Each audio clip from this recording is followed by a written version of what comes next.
might have been the best start to one of these yet.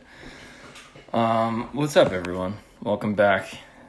Hello, Dr. Lunch, PhD. That's a really good name. I like that a lot.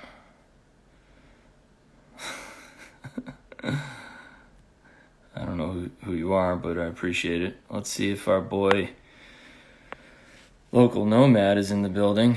Here. All right. What's up, Matt? Ryan? I think your first name is Matt. Okay. Let's see if we could do this here.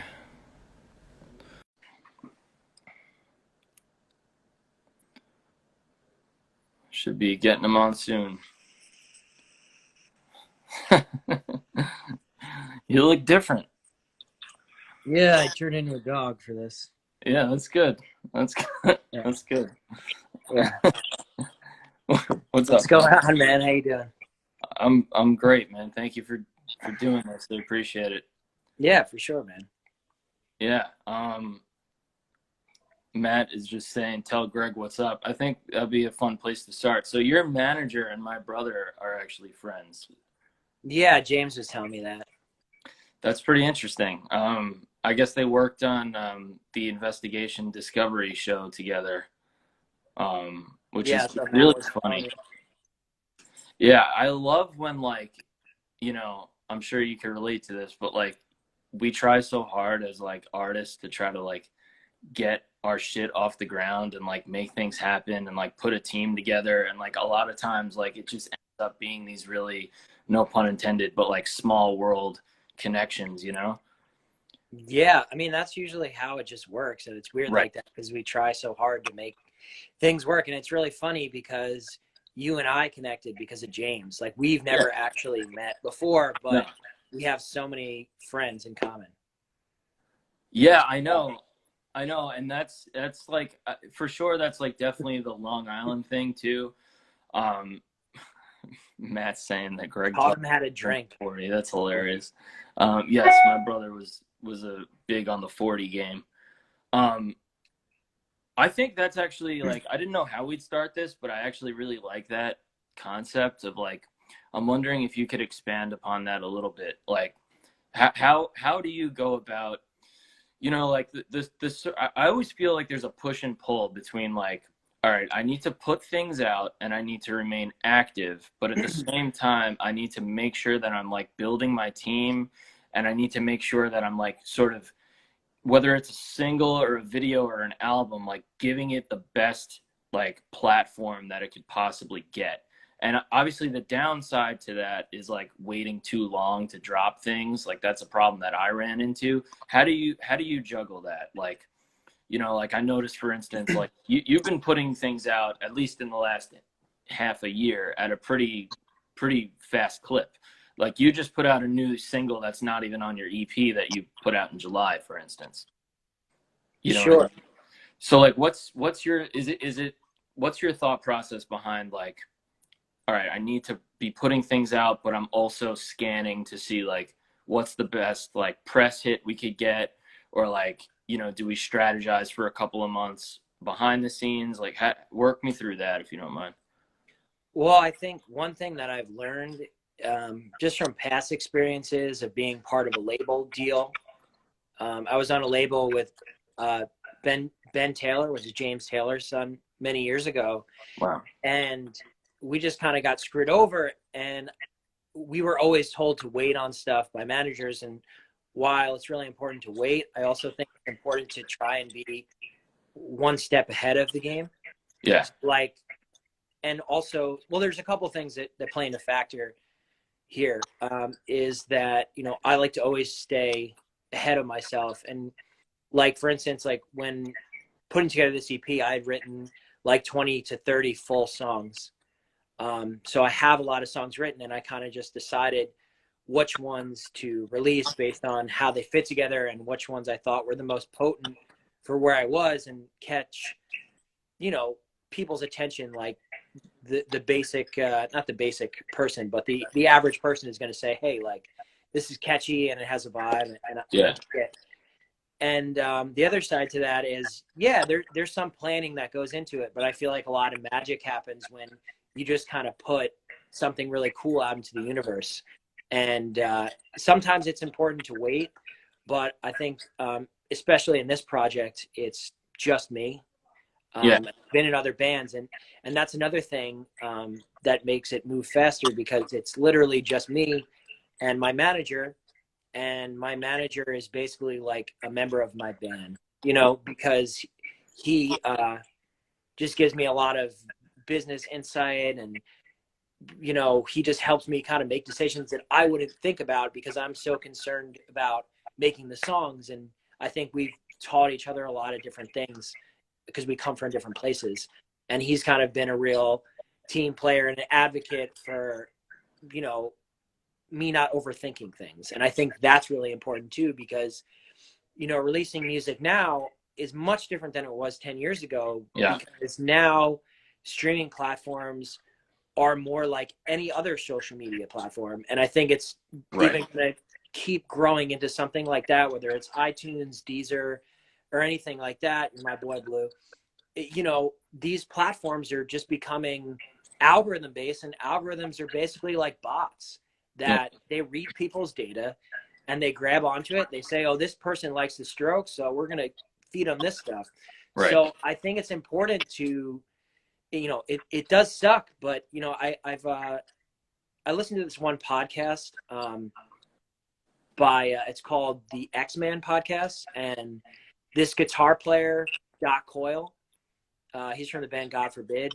He talks a lot about like music industry stuff, and you know, some people on there were complaining about, you know, Spotify and saying that like, oh, it sucks. Like, I just wanted to go back to, you know, normal and not have to deal with all this streaming stuff. And he was like, hey, listen, like, this is the game now. You Yeah. know, you either decide to play it or you don't. And Yeah. it's very true, you know. So that's kind of how, I don't know if that was a good enough answer, but we can definitely go more Yeah. into depth with it. You know, you just said something that I find myself saying quite a lot, which is like, you know, and I'm sure you've had similar experiences where, especially like, let's take where we're from, for instance, the Long Island. You know, there's tons of people that were doing what we're doing currently now, you and I, when we were kids, and they're not around anymore, you know? And like, I'm sure, I would guess it's the same for you. Like, some of these people were like my best friends, you know? Sure. And like, Yeah. they're just like sort of not playing the game anymore. Like, whether it's like like you said, like, oh, I wish things would go back to normal, or like not adapting to, like, I don't want to just say not adapting to social media, because that makes it sound like you and I are just like a couple of Instagram influencers or something. Like, it's way more fucking deep than that. But like, for sure, there's people that like choose to like get off the ride, if you will. You know, like, Yeah, and whether what that's okay too. it's I okay think too. Yeah. that yeah, I mean, it took me a second to kind of, you know, be at peace with that too, because it's like, Right. you know, you want to still vibe with people and you want to still play music and do your thing. But the truth is, like, you know, it's crazy because it's, you know, as I said, like, obviously we're around the same age, we're 30, and music is just different. Making music at this age is just different, and navigating the world, especially during a pandemic when there's no live music. So it Yeah. becomes much different. And we are relying on, you know, immediate gratification now. I I think I don't know if this is what you were thinking, but yeah, there's advantages to being a solo artist, and there's advantages to having a band. Sure. But I feel like right now the playing field has just been leveled in the music industry, Yeah. and I think there's you know, we can take advantage of the opportunities that we've been given right now, even though it's a shitty situation. I think that like you're able to connect with more people through Instagram, through different platforms, because I mean, everyone's at a, you know, more, I don't want to say fragile, but that's the truth. Everyone's like, what do we do? You know, Yeah. Yeah. what is the answer here? And I feel like the answer is just to really try and connect with people. And honestly, that's what I always try to do on Instagram. Like, part of my thing is like, if someone DMs me, I'm just going to respond and see what Sure. they're about. You know, Yeah. You sometimes, you could get a sense of like, all right, this guy's like trying to sell me some bullshit service, or like this person's for real. Like you could kind of suss that out pretty quickly. Like I agree with you. It's really not that big of a deal.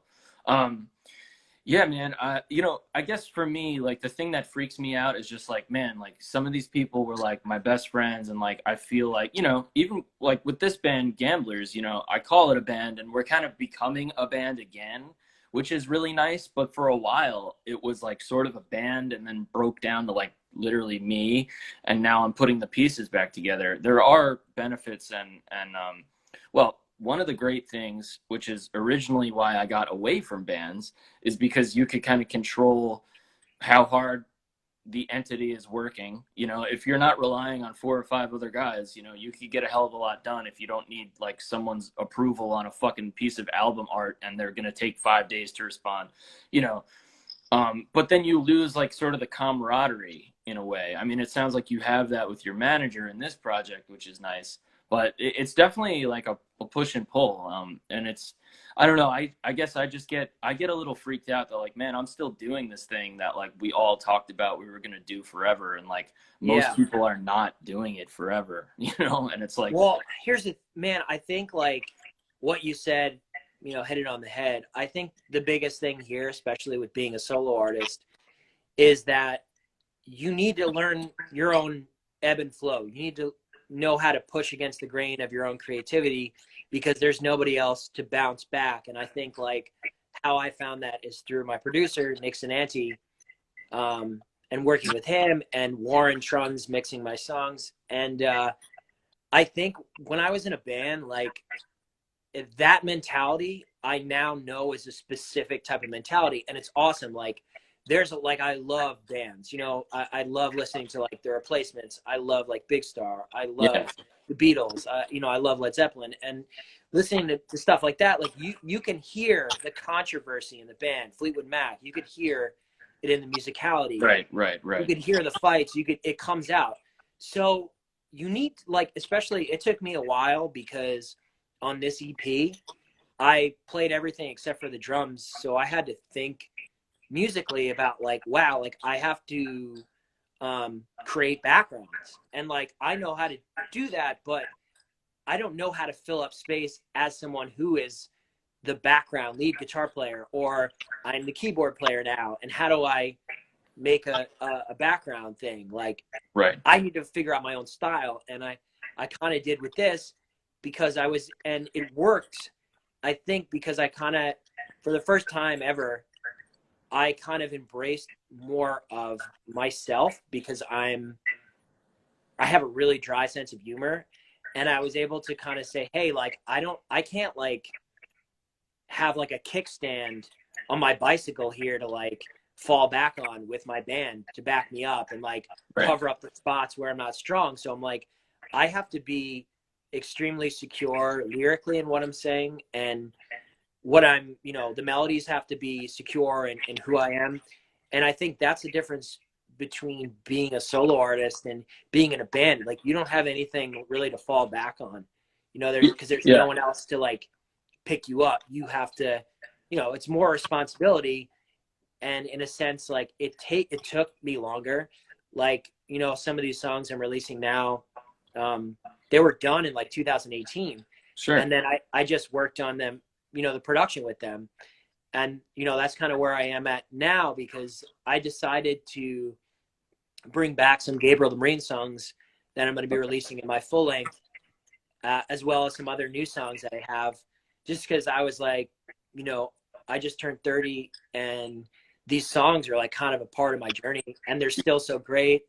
And I was like, I'm just going to reduce some of them and see what happens. But yeah, that's where I think the band thing comes into play, and, creating your own ebb and flow. So For sure. You said something really interesting.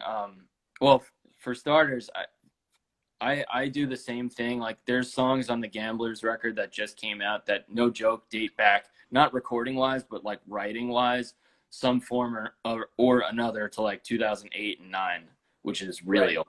I shouldn't even admit that, but it's true.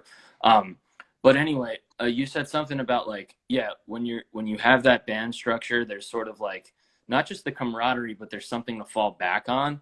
Like the thing about doing like something on the level that like Gamblers is pursuing or local Nomad is pursuing and doing, and especially for you because you kind of own the whole like I am local Nomad. Like I present Gamblers as a band, and like I said, it is now a band again. But like obviously I'm like driving the ship. But you know, there's nothing to fall back on when you're doing something to this level because we're very clearly trying. Do you know what I Yeah. mean? Like there's something like really not sexy about trying, if that makes sense. Well, yeah, So I mean that's a very good point. And it's like I feel vulnerable. like yeah, it's really weird to try, so that's why I feel like taking the comedic approach is Yeah. much better. And Right. even some lyrics, you know, that I've written Right. and newer stuff that I'm going to release, I just feel like especially it's important to show a sense of vulnerability. Yeah. And that's where the realness factor comes in, or I think it does, because we all have imposter syndrome. And 100%. especially in doing music at this level, I mean, Right. you know, because Instagram is one thing and then real life is another thing. So I mean, do you struggle with like, and I'm sure the answer is yes to some degree, but like, do you struggle with that idea of, I mean, if this doesn't go the way that I hope it's going to go in my mind or that I'm working towards, because forget hope, like hope is a bunch of BS, right? It's like it's all yeah, about what you're doing. I mean, you have to have a positive attitude, of course, but you have to back it up by hard work. But I mean, do you worry about that? Like, man, if I fall on my face with this, and obviously you've had a nice degree of success already.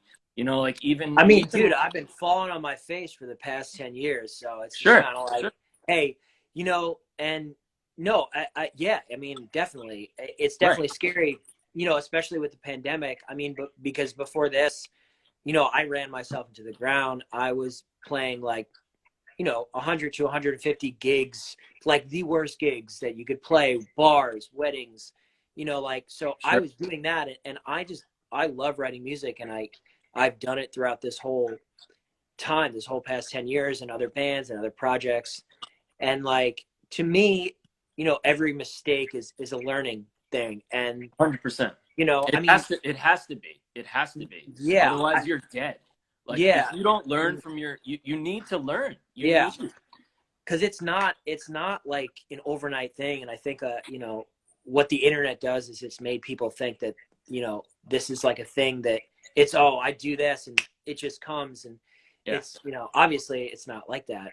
And it's Right. not some American Idol thing, but it's, I think a big part of it is kind of just like a trial and error thing and then learning. But I think an overall goal for me is to just keep making music, you Yeah. know, this, despite everything. And it's just feeding into that. And I mean, I think what it is too is the scariest part of this whole thing is that music is an all or nothing thing. Like you can work another job, you could do this, but like I don't think what a lot of people that don't play music understand is that if you get it like another serious job, you can, but like your soul or like psychologically, sometimes it messes with you, Yeah. and Of you course. kind of got to be careful about what you put your energy into, because it Without a doubt. you know, it Without a affects it in doubt. a different way. And I'm conscious of that. But, you know, right now I'm looking for a new job, and it's difficult right now, and I keep that in mind when, you know, I'm searching. And so, Well, I mean, that takes a degree of honesty right off the bat to even admit that you have a job. You know, believe it or well, not, some people are guarded and like, you know, look, man, like people present themselves like everything's fucking rosy. I think that that's big of you to be like, hey, man, like I'm looking for a job. You know, I think a lot of people would be inspired to hear that. Um, I mean, is that what keeps you going, like mentally, when times get tough with this shit, as it does, is like just put one foot in front of the other. Like as long as you're productive, you're on your path, sort of thing. Yeah, I mean, I have so many songs at this point, and it's kind of like right now I've kind of hit a certain, you know, um, sound Yeah, yeah. that I think I'm growing in that, and I have a lot of songs in the bank, so it's kind of like it's kind of figuring out where to, what kind of music to put out. Did I cut out for a second? For a second. You're back. Okay. Yeah, for now, I feel like it's just kind of figuring out like where I'm gonna go and more or less like, let me rephrase this. Um, I basically I just love writing different types of music, and I think I've kind of showed that in the EP. And there's so many different styles of things that I can do writing wise and playing and stuff. And there's places I want to go, but I kind of understand that like I need to slow down and I need to tell certain stories and communicate, a direct message with an audience. Because that's even, I've learned that from being in other bands, because, Yeah. I've had opportunities in the past and people really like what I was doing. And I've blown it many times because I got too ahead of myself. And I'm just like, wait, I did this. Let me do this and Sure. do this crazy thing. And it's like, no, like sometimes if it's not broken, you don't need to fix it. Well, So I think you've I've done a similar thing where it's not that you're limiting yourself, but you're just kind of sure. honing in on like, like Hmm. I think I do this well, so like let Yeah, me it's hard to describe because it sounds like you're saying limiting yourself, but it's really not. It's more like focusing. Um, 100%. right, right. I'm wondering, you've touched on it a little bit as far as Gabriel the Marine goes, but like, can you I'm interested in like if you could walk me through that process of like how that band got to, where you're touring and you're opening for national acts and like you're doing the thing. And I guess that band is what you had the label experience with, or is that wrong? No, that's correct. All right. So like how did that come to be, without taking up too much time, because I want to get to a bunch of things I want to ask you about. So But essentially, no, continue what you're saying. no, I'm just curious. Like, take us from like how you get to the point where you have the label deal, and then like how, for lack of a better term, it sort of falls apart. Because, and the only reason I Sure. say it falls apart is because you're choosing not to pursue that particular group anymore. Right. Right. Yeah. Well, I mean, essentially what happened was, how it started was I have been playing music for a long time, and my neighbor Dylan, who's a violin player of the band, we got together and we started playing and making songs together. And then he created the Long Island Wikipedia page for the band, Okay. which then it was like a Long Island scene Wikipedia. I don't even know if it's still around. I remember that. I was on it. Yeah, yeah. So he Yeah. made that, and he connected with Neil Rubenstein, who was tight with like Brand New, Taking Back Sunday, and like Glassjaw. And he introduced us to all these people. And we had, I feel like we wrote good songs, but we didn't know what we were doing. We didn't know that we were making pop music. And we were like, oh, like we're scene, we're this, but we were really making pop music. And we caught a lot of people's attention. We caught like Glass Note's attention, and we started gaining a lot of buzz. We were like, Wait. Who'd you talk to at Glass Note? man, this was like 10 years ago. So I was like 19, and You so weren't so you weren't the guy handling that stuff. right. Yeah, we Right. had another manager at that point. We worked with Strong Management, which was like William Elliott Whitmore, Killswitch Engage. Um, and Did you sign with Glassnote? no, we didn't, but there was a lot of interest from them and Atlantic. And basically, with that first EP, this is why I always say this, because it's for a lot of bands and for a lot of people who are pursuing, music and want to do it at a serious level, and knowing, where to focus on. And I mean, my story is different than everyone else's, but this is what I was mentioning before, because when all that was happening, we were like, oh man, we want to do this other thing. We want to get heavier. We want to do this.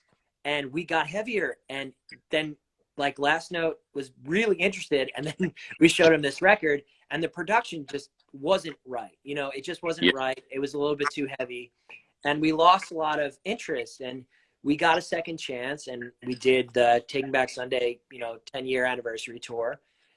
We signed with a booking agent, and the guy who produced us, Jim Wirt, he knew somebody at Tragic Hero, and they were starting a new label through, I guess, Sire. So I guess that's like, what is that Subsidiary. part of? Yeah. Yeah. So that's part of Sire, which is a really cool label. So we thought, like, hey, like if we go with them, like, maybe we could be upstream. But it was just a really shitty deal.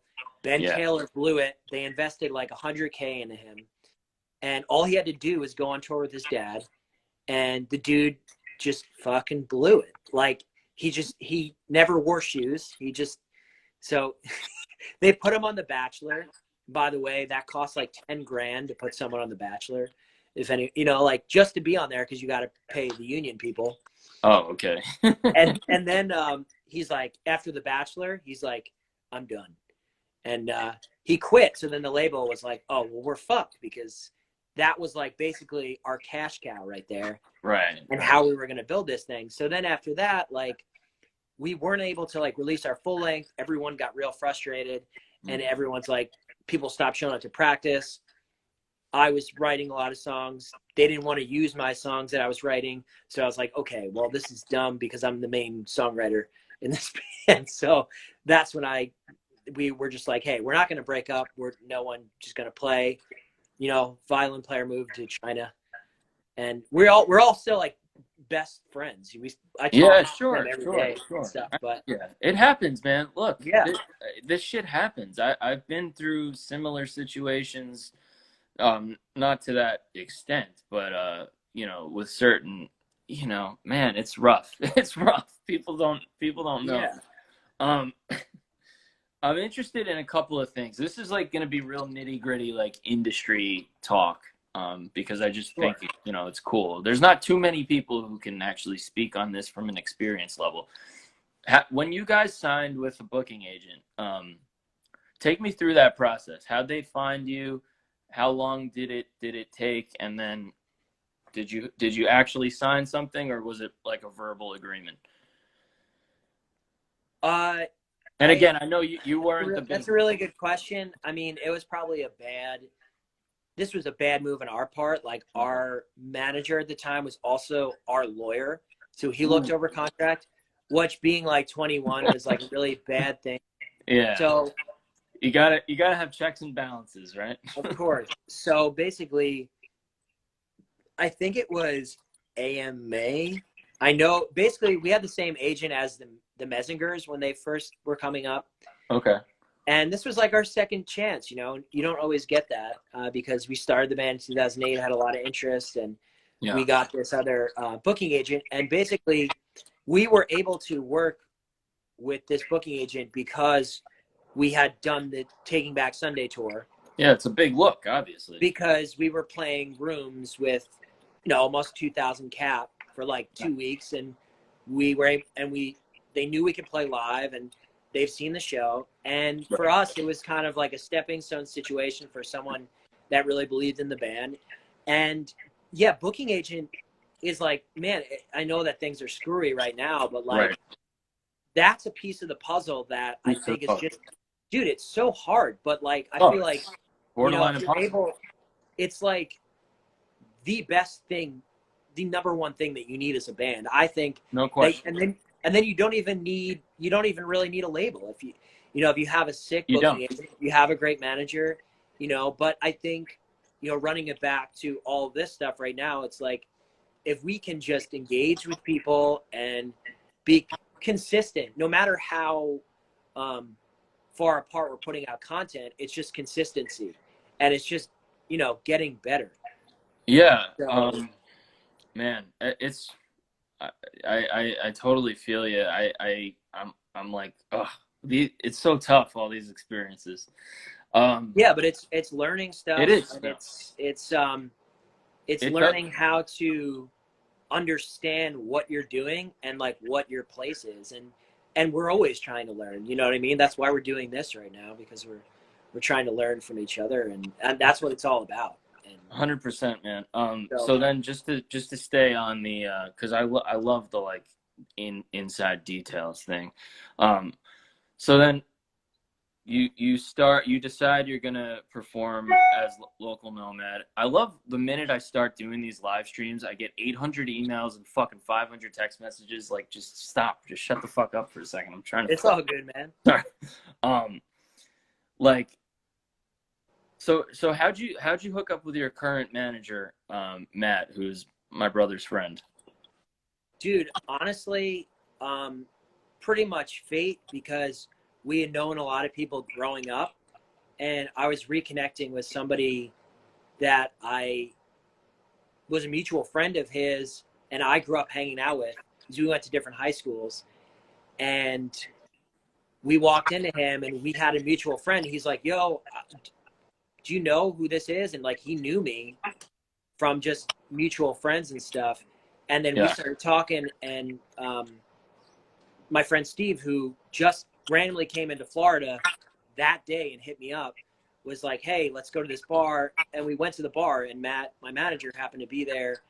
And my friend Steve told me that he managed this band called the Shadowboxers, and they were on Justin Timberlake's label, and he was doing a whole bunch of touring with them.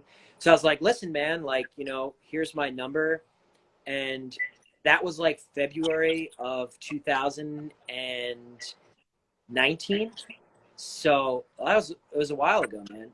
And that's when we started, you know, talking and stuff. And then I showed him a bunch of songs, and he's like, yo, this is great. And he started really, you know, believing in me, and we started to kind of develop a plan. And now he's really been able to do a lot during this time, using a lot of the resources that he has, and you know, connecting with people, and creating, using the platforms like Instagram and Spotify to kind of facilitate connecting with people, and things like Tone Den as well. And like, it's a relief for me, because man, like, you know it, because and I'm super grateful that I met him, and we've been able to collaborate together so well, because it's really hard to do all of these things. Yeah. Write music, be an artist, sing, play guitar, like record. That's 5 things. I know, dude. And people then, have no idea. People have no idea. So, and then adding marketing, and then adding, you know, Instagram, content. Like, It's there's full so time, many dude. things. Full time. It's so full time. In a way, like, this is crazy to say, but it's much easier to do these things now, because I'm only one person, and everything that I'm doing is basically like me and my friends, you know, Right. like and we're doing all this stuff. It's not like, you know, I'm throwing out like thousands of dollars here. Like, this is creativity, and this is collaboration, and this is what we're doing right now. And it's a lot. So like, having someone to kind of, you know, talk to and vent to about this kind of stuff has been like super helpful. And I think that, like, for the past, you know, 2 years, I've worked really hard, and I'm glad that, you know, someone like Matt saw that, and he saw all this material that I have, and he you know, got into it, and he's now on the team.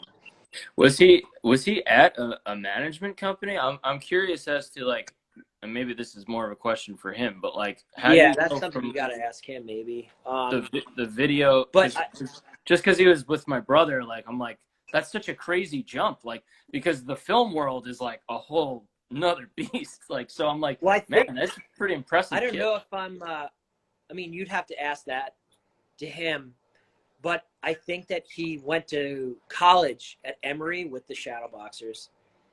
Gotcha. And he's friends with them, and then he came on to, I don't know what Justin's label was called, but I think that he came on as someone in film, and then got more involved in the business by going on tour with them and learning and being passionate about what they're doing. And that's so cool. I think that's kind of what a manager should be, someone that's just really passionate about what you're doing and has your back. and that's exactly what he's been for me. So Yeah, man. That's great. I find that to be very interesting because they're two very tough fields, obviously. 100%. But to so that's good. I want to see. I'm a little mindful of time. We have plenty of it, but I want to make sure I'm getting to everything I had here. Yeah, no doubt. Um, There he is. there he goes. Well, first of all, congratulations on all the Spotify looks. Thanks, That's man. you've been. I know Allison. I'm not gonna try to pronounce her last name, but Higendorf. yeah, she seems to be very supportive, which is pretty Yeah. crucial. Yeah, man, that's been incredible. And I'm super grateful for that opportunity because it's been a huge help. Yeah. I mean, like, talk about there being no shows right now, which has been crazy. It's like, I grew up listening to bands like Clap Your Hands, Say Yeah, and not realizing that, like, that was a Napster band, Yeah. that blew up. And that's, not to the same level that's happening exactly to me right now, but like, it's pretty crazy. Like, how many people you can reach, It's unreal. because people from South America like message me, Yeah. and like every day, and Yep. it's flattering, and it's amazing. But yeah, I mean, she's been a huge help in this whole thing, and super grateful for her. Yeah. When you look on the back end of the Spotify analytics, it's like very, very interesting just to see like all the different countries and like Yeah, um it's amazing. You see how supportive like places like South America and like Russia are, and you're like, oh, okay, like, like it's just it's pretty wild that like we could have that reach, and like you said, thankfully now with no shows going on, it's really but it's like Spotify and YouTube is like the game right now, you know? yeah, man, it's just content. I mean, and that's like anything, Yeah. Another interesting thing that I'm gonna say right now is that, like, we what I've realized over time too, and in being in different bands, like, we don't always get to decide what kind of music we make, and Mm. we don't get to decide who our audience is. And it's something that's taken me a long time to realize this, because, Ah, like, I have friends who are in bands and they don't do well in the United States. They do well in Europe, yeah, yeah, and yeah. and they have careers in Europe. Like, you know, my friend Tyler from Electric Six, who we toured with years ago, like, they do so well in Europe, and they Right. do okay in the United States. And, like, you know, to cap it all off, I think that, like, and it too, like, I think a big thing with doing this is just expectations, and, Yeah. like, obviously being realistic, but just being open to the possibility that, like, you don't know who's going to like your music. Because I'm a really big Elliott Smith fan, but people would never know that. But I don't have to be that all the time. That's a Yeah. hat that I could put on if I want to, on a different record, and when I get there. But I like all these different colors, and I'm going to use them, because if I was just one thing, I don't think I would be happy. Some people are happy with doing that, but Yeah, it's expectations are a very interesting thing, right? Because like it's very healthy to manage them, but let's be honest, we have to have a little bit of like that crazy factor where you're like, this is going to work out, or it's at least going to work out to whatever degree. So it's like yeah, expectations, like they can be limiting, but you also need to kind of manage them. It's like it's almost it's a weird dance, you know? well, you gotta, yeah. This is a really funny, this is a really funny reference, because I read this book called Big Magic. Hmm. I think it was like on the Oprah reading list, Nice. but it's by the woman who wrote Eat, Pray, Love. It's called Big Magic, Okay. and basically it's an amazing book, and it's basically a book about how the concept of creativity is magic, because sometimes we create things and we don't know how we did it, because we just did it and it was a moment and we captured it. But it's just about showing up. And the whole book is just Yes. about every day, even if you write something that sucks, just show up and do it. Because like, you know, sometime you'll come up with something that's great, and you could apply that to like literally anything in life, and that's the big magic. That is But so true. That but is so true. but it's what I've realized more than ever. It's like, you have, if you really, you just got to really want something, and you just have to show up and do it. Or you Fact. could be like Charles Bukowski, and you can just get really drunk and really high, and then just be like, hey, what's up, Devo? You know, and you could just show up whenever you want, whenever you have the energy to do it. So Yeah. Yeah. that's, I've tried it both ways. I'm much happier being like the happy like worker ant.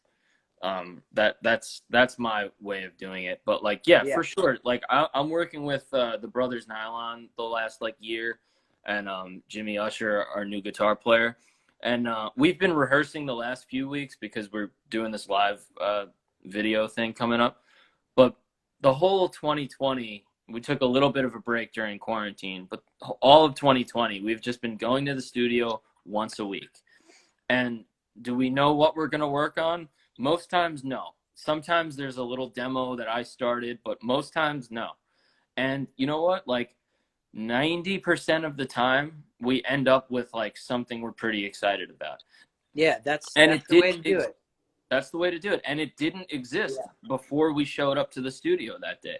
It's you know, just about showing up you sometimes. know who does that? Who, like, I didn't know I was doing something that a lot of songwriters do. I'm not even trying to, you know, toot my own horn or anything like that. But Julia Michaels, who writes like a lot of Justin Bieber songs, she did some interview. Um, she writes a lot of songs for a lot of people. I mean, look, Google her, and she doesn't show up to songwriting sessions with ideas.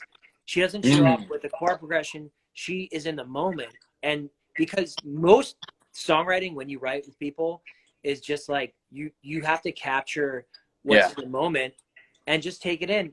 Because it's really cool, because some people have hit me up to do like Zoom writing sessions, which I'm Oh, totally down for, and I've done a bunch of that kind of stuff, and it's been extremely fruitful and inspired me to say, hey, like, I really like this or this, and I'm gonna go off and maybe do something different, or maybe I use this and we figure it out. But yeah, I think I forgot what how I got started on this um, well, I mean, this you know, way. But the point is when you show up, the magic yes, happens. Like it's not going to happen 100%. every single time, but it's going to happen actually most times.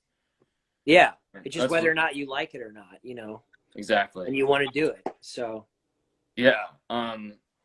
It's so true, man. It's so true, and I think that that can really alleviate a lot of the stress of like, where's my career going? Do I have a career? Will I have a career? It's like, hey, man, like if you try to, and again, it's corny.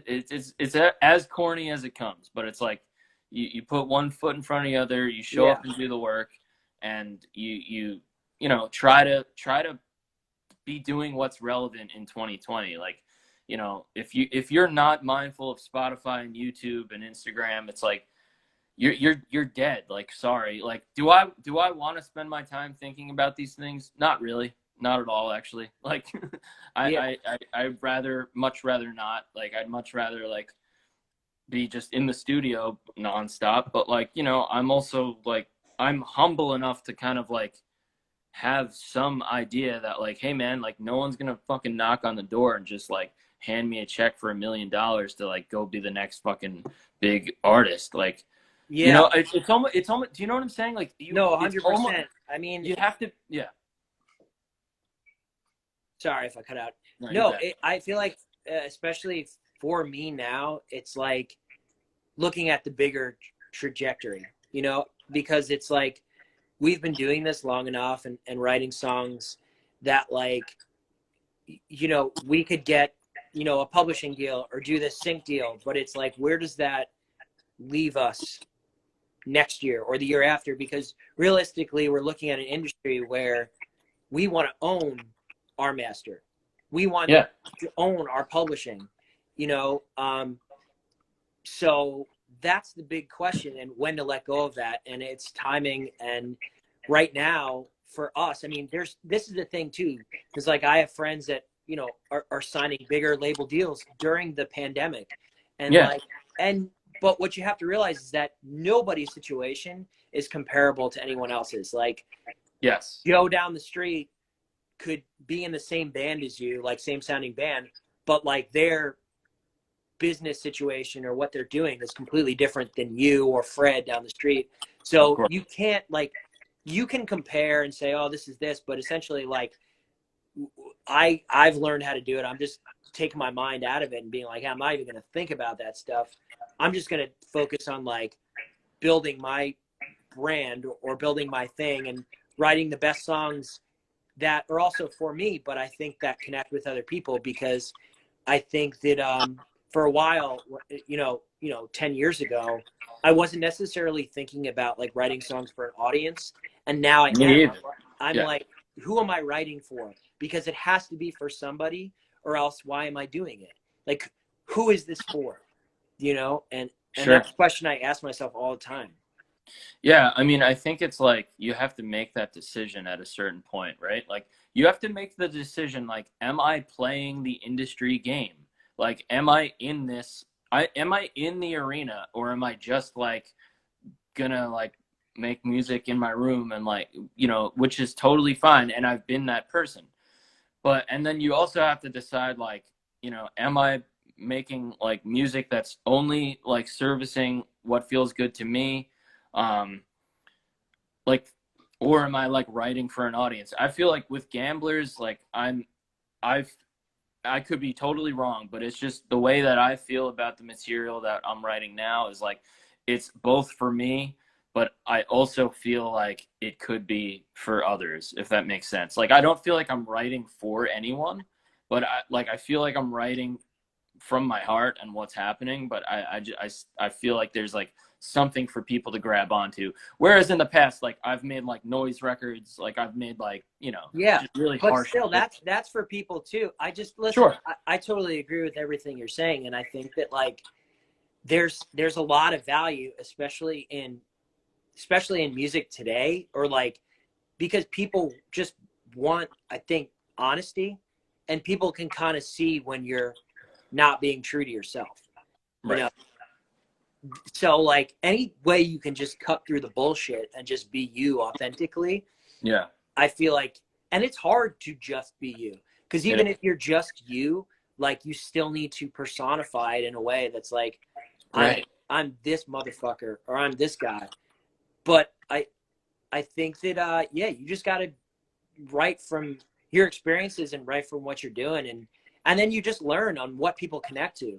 Like I'm not like trying to play any industry game, but I think that like being aware of like what people connect to, like Yeah. song structure wise, and like, you know, if I'm writing a pop song, like let's not make a 4-minute pop song. Let's make 2 minute and 45 second to 3 song. If this is the kind of song we're writing, Exactly. let's write that song. Because let's be real. Because sometimes like Exactly. I'll write a cool song that I'm like, hey, this is cool. But then I like sit back for a second and I'm like, well, I don't think that's necessarily like a single or something, but it's an awesome song.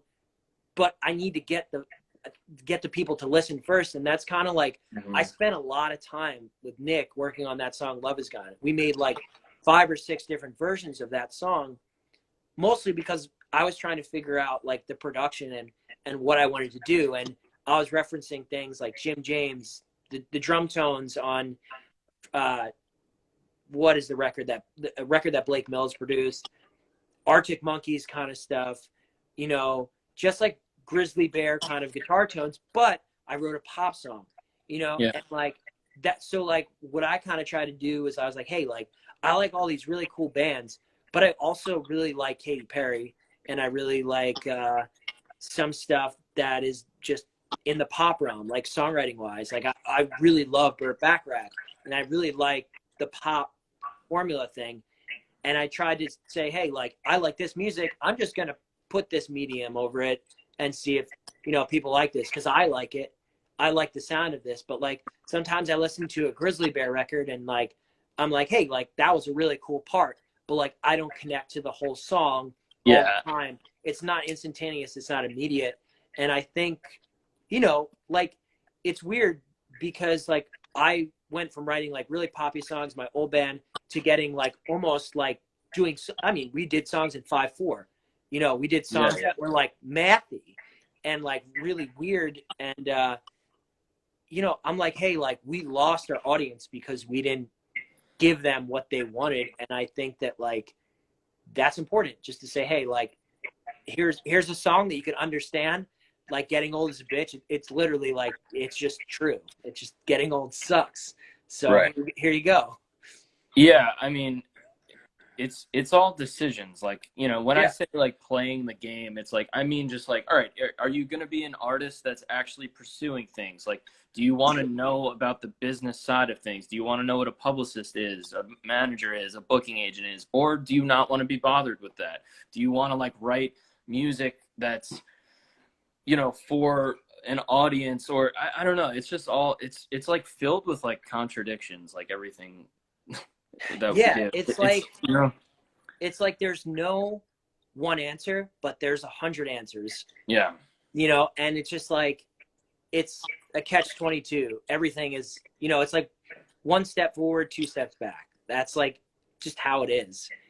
And Um, yeah, no, I so definitely hear that. it's like kind of not worth, like, I don't know, I stress myself out sometimes, Sure. and then I'm like, hey, it's not really worth it, because then it's like, I would rather just put my energy into like writing more songs that I'm really passionate about. And that, like, I just wrote this song called Karen, and I'm trying to put it out by the election. It's basically about Karens, and You're it's moving fast. Like, you move really fast. You wrote a song now and you're trying to get it out in under a month. That's like supersonic well, speed. I mean, I've never really done this, man. Like, I've never done this that quickly with a song, but I'm just like, hey, like, this is, a song like Karen is only relevant. I mean, might be Sure. relevant for the next, I don't know how long. I don't know, but like, I was just like, hey, like, I got to get it out by the election, because I think that, like, I wrote the song because I just feel like there's a lot of Karens out there, and just kind of bitching about everything. Right. And now more than ever, people need to talk about things, whether or not they agree or disagree on things. It's more important that even if you like hate each other, if you have a conversation, that's something tangible that we can move on in this life and continue to just spread, general well-being into the world. So like, that's kind of the concept of the song. And it's saying like, we may disagree on things, but Karen, you don't have to change your name. You just have to change your ways. So it's very basic and funny, and I think a lot of people will get a kick out of it. So Yeah, no, I like that. Like, you're embracing the humor side of your personality, which will probably come through, you know, to people because that's your genuine self. You're not like pretending. You're like, this is something that I would make a joke about. Um, oh yeah, I'm an idiot. Yeah. um, we, we have a couple minutes left before Instagram's gonna kick us off. So I wanted to ask you, like, you kind of just answered it, but like, something that has been coming up for me a lot with like my team is, we have like the election coming up. We have like end of year lists coming up.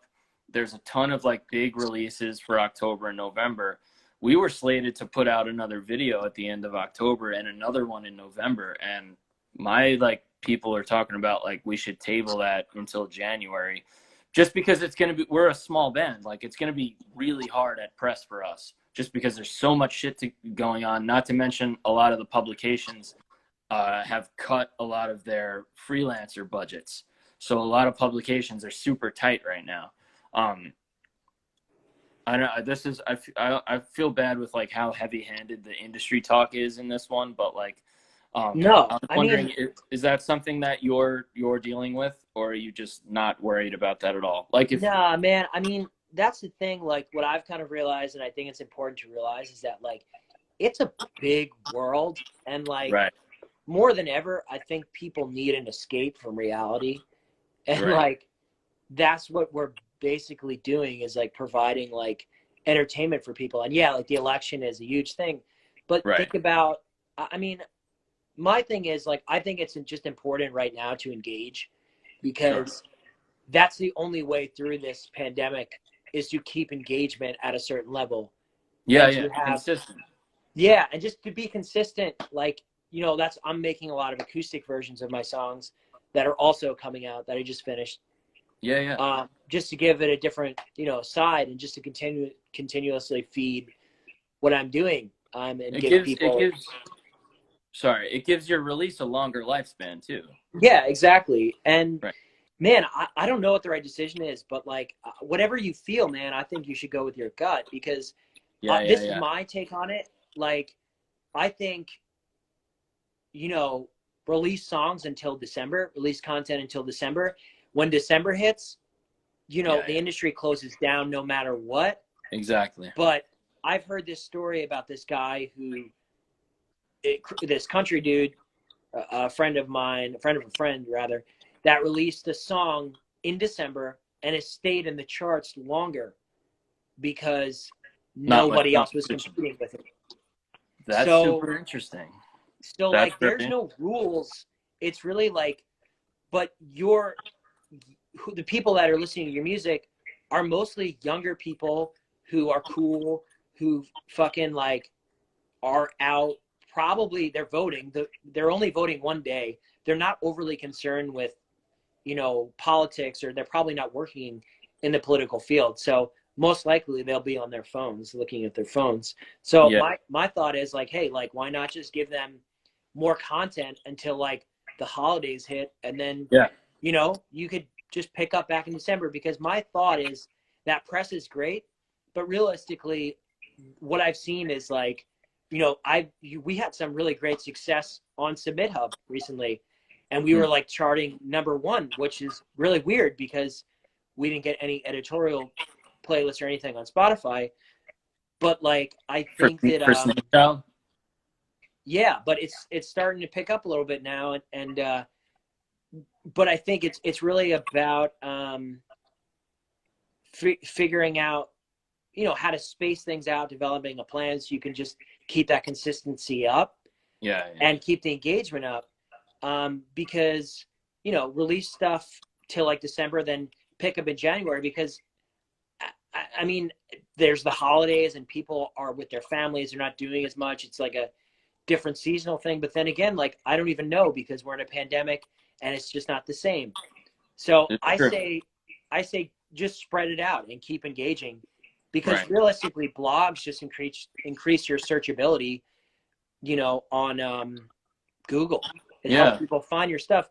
No one, like, I don't read blogs, you know, like, it's kind of funny. Like, some blogs are cool because like, but like, man, I don't even know. I just feel like that's why TikTok's kind of cool, because it's like a toilet app. It's just like you can Literally. literally like That's what it is. throw verbal diarrhea on it. And like, I just started doing it because I'm just like doing dumb things all the time. So I'm like, hey, why don't I just film myself doing this? You come up with good shit. You sent me something funny the other day.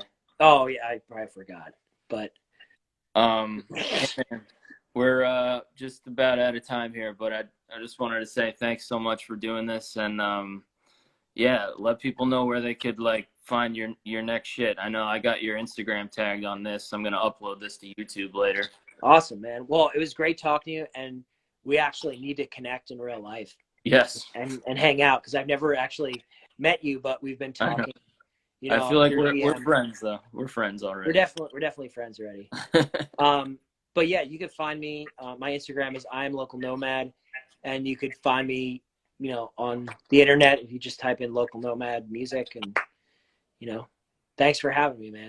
This was fun, and yeah, we got to Appreciate hang it, out in dude. real life and We will. do We it. will. Thank you so much, man. I'll talk to you soon. All right. Yep, sounds good, bro. Peace out. Peace.